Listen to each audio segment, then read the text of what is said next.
वंदे मातरम। कर्मचारी साथियों, चुनाव प्रशिक्षण से संबंधित वीडियो की श्रृंखला में आज हम बात करेंगे प्रारूप 17G यानी 17C जो फॉर्मेट है वो क्या होता है। तो उसको सामान्य भाषा में मतपत्र लेखा कह सकते हैं या मत लेखा कह सकते हैं। वो फॉर्म है, आपको भर करके उसकी कॉपी बनानी पड़ेगी, क्योंकि जो भी एजेंट्स होंगे, प्रत्येक उम्मीदवार के जो भी एजेंट होंगे उन सभी एजेंट को एक एक कॉपी देनी पड़ेगी। इसके अलावा इसका जो मेंशन है PS05 जो पिछले वीडियो में मैंने बताया था, उसमें भी आपको इसका मेंशन करना पड़ेगा कि 17G है, उसकी एक कॉपी है, वो एजेंट्स को दे दी गई है।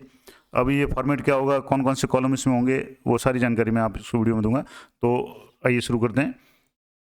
मतों के लेखे यानी प्रारूप 17G, इसको कई बार 17C भी कह सकते हैं, की प्रति तो मतदान समाप्ति के तुरंत बाद कंट्रोल यूनिट में रिकॉर्ड किए गए मतों का लेखा विहित प्रारूप 17G में पीठासीन अधिकारी बनाएगा। यानी जो भी कंट्रोल यूनिट में मतदान जो भी वोट दर्ज हुए उसका एक तो आंकड़ा लेना है। उसके बाद में मतदाता रजिस्टर यानी जो 17K है जो PO2 के पास रहेगा, और चिन्हित मतदाता सूची जो PO1 के पास रहेगी, उन सभी से मिलान करना है। और सभी में आंकड़ा है लगभग समान आना चाहिए, कुछ विशेष परिस्थितियों की बात को छोड़ करके। उसके बाद उपस्थित प्रत्येक मतदान अभिकर्ता को मतों के लेखे की एक एक सत्यापित प्रति दी जाएगी। सत्यापित प्रति का मतलब हो गया कि PRO साइन करके देंगे और उसमें सारी जानकारी होगी, क्या क्या जानकारी होगी वो मैं आपको बता दूंगा, किस तरह का फॉर्मेट होगा। और यदि कोई अभिकर्ता उक्त प्रति लेने से इनकार करता है तो पीठासीन अधिकारी अपनी घोषणा में अंकन करेगा। जो पीठासीन अधिकारी घोषणा उसमें कि मतदाता इतने एजेंट्स को इसकी 17G की कॉपी दी, इतने लोगों ने लेने से मना कर दिया, तो वो भी मेंशन करना पड़ेगा। अब इम्पोर्टेंट जो फॉर्मेट है 17C या 17G, ये क्या है, ये काफ़ी इंपॉर्टेंट फॉर्मेट है। और इसमें भाग है अलग अलग। जैसे भाग पहला है इसका रिकॉर्ड किए गए मतों का लेखा। सबसे पहले इसमें निर्वाचन क्षेत्र का नाम, लोकसभा, राज्यसभा, विधानसभा जो भी आएगा, मतदान स्थल की संख्या और क्रम संख्या आ जाएगी। उसके बाद में मतदान स्थल पर प्रयुक्त वोटिंग मशीन की पहचान संख्या, यानी कौन कौन सी मशीन काम में ली गई है। कंट्रोल यूनिट है तो उसके कंट्रोल यूनिट की क्रम संख्या आ जाएगी, सीरियल नंबर। बैलेट यूनिट की सीरियल नंबर आ जाएगी। वीवीपैट है उसकी सीरियल नंबर आ जाएंगे।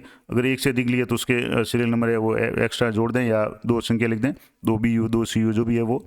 और उसके बाद पहला जो कॉलम है कि मतदान स्थल पर नियत निर्वाचकों की कुल संख्या, कुल कितने वोटर यहाँ इस बूथ पे है, उसका आपका आंकड़ा है वो डिटेल में मिल जाएगा। इसके अलावा जो चिन्हित मतदाता सूची होगी उसमें भी, या कोई भी मतदाता सूची होगी, उसके प्रथम पेज पे आपको ये सारा आंकड़ा मिल जाएगा कि उस बूथ पे कितने वोटर है, मेल कितने है, फीमेल कितने हैं, ट्रांसजेंडर कितने हैं, वो सारी संख्या आ जाएगी।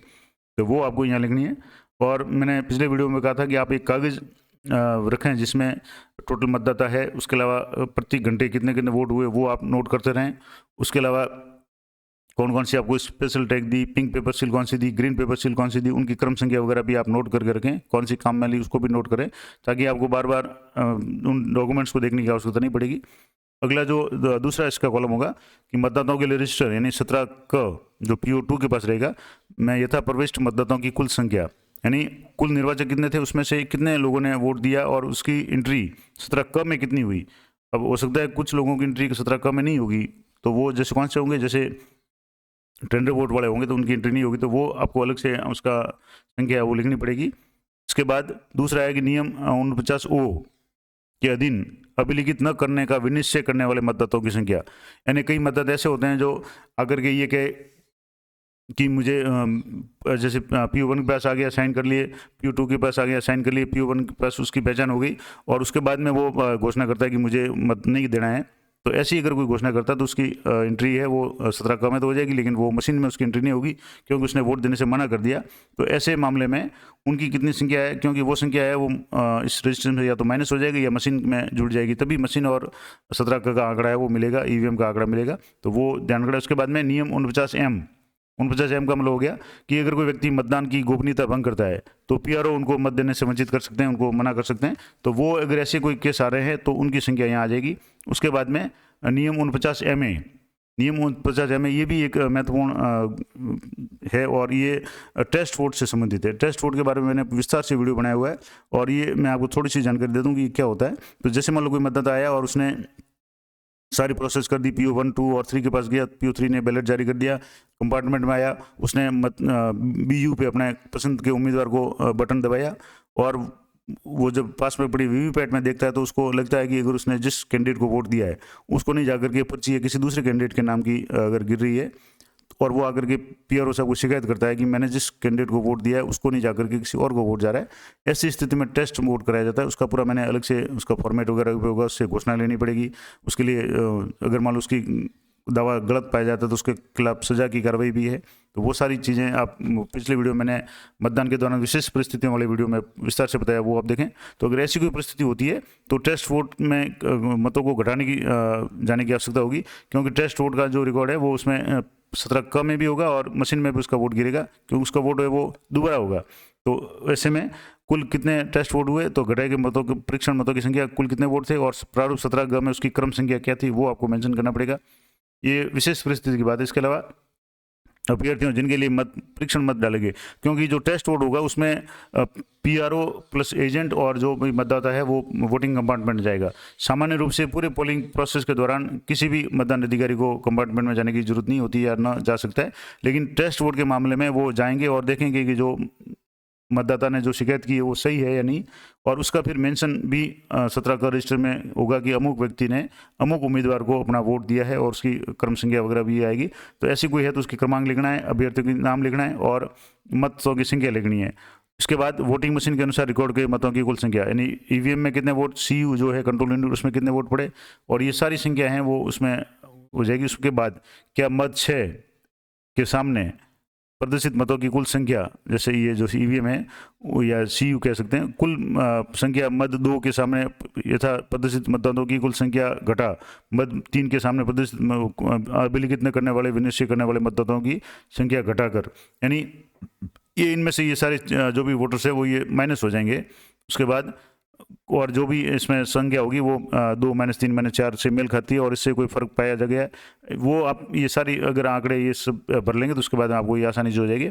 उसके बाद है उन मतदाताओं की संख्या जिन्हें निवेदित मतपत्र नियम 49P के अधीन जारी किए गए। निवेदित मतपत्र यानी टेंडर वोट। टेंडर वोट के बारे में मैंने पहले बता दिया कि टेंडर वोट ऐसे मामले में होंगे जब कोई व्यक्ति वास्तविक मतदाता आ जाता है, उससे पहले किसी और व्यक्ति ने उसका मतदान दे दिया है, मतदान कर दिया है, उसके नाम के आगे लाइन खींची हुई है, तो वो निवेदित मतपत्र से मतदान करेगा। तो वो सामान्य रूप से 20 जो टेंडर वोट है वो आपको दिए जाएंगे। तो निवेदित मतपत्रों की संख्या प्रयोग के लिए प्राप्त कितने आपको प्राप्त हुए, जैसे मान लो 20 प्राप्त हुए, कितने हुए क्रम संख्या, मान लो 1 से लेकर के 20 तक या 50 से 51 से लेकर के 70 तक जो भी संख्या होगी वो आपको यहाँ लिखनी है। उसके बाद में कितने जारी किए गए यानी कितने टेंडर वोट हुए वो आपको संख्या लिखनी है। अप्रयुक्त और वापस कितने हुए तो वो संख्या लिखनी है। और उसके बाद में पेपर सील है उसका लिखा होगा कि प्रदान की गई पेपर सील है उसकी कितनी संख्या है, क्रम संख्या ये आ जाएगी। प्रयुक्त की गई पेपर सील की संख्या, इसमें जैसे ग्रीन पेपर सील या पिंक पेपर सील है। उसके अलावा रिटर्निंग ऑफिसर को रिटर्न की गई जो अप्रयुक्त पेपर सील है, उसके अलावा क्षतिग्रस्त है, वो सारी संख्या आ जाएगी। और यहाँ एजेंट्स के साइन करवाने हैं। उसके बाद नीचे यहाँ स्थान होगा और पीठासीन अधिकारी के साइन और मतदान दल की जो भी संख्या होगी वो आपको यहाँ लिखनी है। तो ये जो फॉर्मेट था ये था 17G या 17C कह सकते हैं, मतपत्रों का लेखा कह सकते हैं या रिकॉर्ड किए गए मतों का लेखा। तो जिसमें आपको सारी जानकारी इसमें आपको जैसे मैंने पिछले वीडियो में सारा डिटेल में बताया हुआ है। 49O क्या होता है, 49M क्या होता है, 49MA क्या होता है, ये नियम जो भी है उनके बारे में आप दूसरी वीडियो अगर देखेंगे तो आपको सारी चीज़ें क्लियर हो जाएगी। इसके अलावा टेस्ट वोट क्या होता है उसके बारे में मैंने विस्तार से बताया। टेंडर वोट या निवेदित मत क्या होता है वो भी बताया। वो सारी जानकारी आपकी होगी तो आपको ये फॉर्म भरने में आसानी रहेगी और ये फॉर्म आपको भर करके इसकी कॉपी आपको तैयार करनी पड़ेगी। और इसमें सभी एजेंट्स के जो भी उपस्थित है उनके हस्ताक्षर करके एक एक कॉपी सभी एजेंट्स को देनी होगी। तो इसलिए ये काफ़ी महत्वपूर्ण दस्तावेज है 17G। ये आप इसमें लिखा हुआ भी है कि जो भी एजेंट्स है उनको प्रत्येक को इसकी एक सत्यापित कॉपी दी जाएगी। सत्यापित कॉपी का मतलब हो गया कि इसमें नीचे पीआरओ साहब के साइन हो जाएंगे। तो ये महत्वपूर्ण जानकारी थी। इसके बाद में जो अगली इंपॉर्टेंट जानकारी है वो PS05, उसके बारे में मैंने विस्तार से वीडियो बना रखा है, वो आप जरूर देखें। PS05 क्या होता है, पीठासीन अधिकारी की डायरी क्या होती है, पीठासीन अधिकारी की रिपोर्ट्स इस बार जो है वो क्या होती है, सारे पॉइंट्स पे सारे टॉपिक्स पे मैंने अलग अलग वीडियो बना रखे हैं, तो कृपया वो वीडियो जरूर देखें। तो मिलते हैं नेक्स्ट वीडियो में, तब तक जय हिंद जय भारत।